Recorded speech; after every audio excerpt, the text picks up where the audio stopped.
Kita akan langsung kembali ke Cynthia. Silakan Cynthia. Ya, terima kasih Liviana Charlisa. Dan malam hari ini saya juga hadir tamu yang tidak kalah hebatnya, Wali Kota Makassar, Bapak Muhammad Ramdan Pomanto. Saya biasa menyapanya Pak Dhani. Apa kabar Pak Dhani? Alhamdulillah baik. Sehat ya? Sehat. Terima kasih sekali lagi sudah mau berkenan hadir di HUT Kompas TV yang ke-13 pada malam hari ini. Pak Dhani, saya mau nanya-nanya singkat, boleh?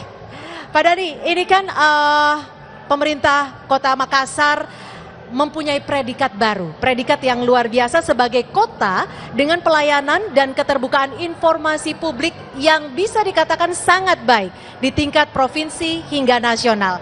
Pemerintah Kota Makassar juga telah konsisten melakukan monitoring dan evaluasi keterbukaan informasi. Mungkin Pak Dhani bisa menceritakan ke kita singkat saja target ke depannya akan seperti apa nih?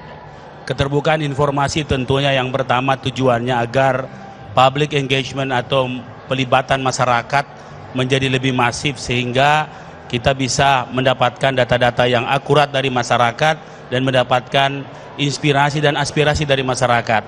Sehingga di samping yang kedua tentunya kontrol masyarakat bisa langsung untuk langsung bisa menilai kerja-kerja pemerintah, dan tentunya dengan transparansi seperti ini akses informasi juga semakin dekat dengan masyarakat dan semua pihak yang terlibat dalam membangun Kota Makassar.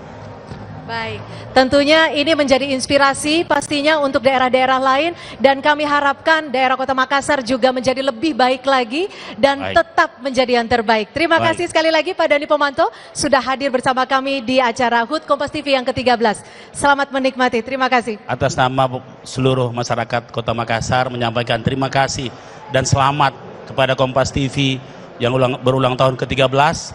Indonesia bersatu dan teruslah menjadi TV yang dicintai masyarakat Indonesia. Wah, luar biasa. Terima kasih Pak Dhani. Dan saudara, tentunya Indonesia bersatu akan hadir sesaat lagi, tetap bersama kami.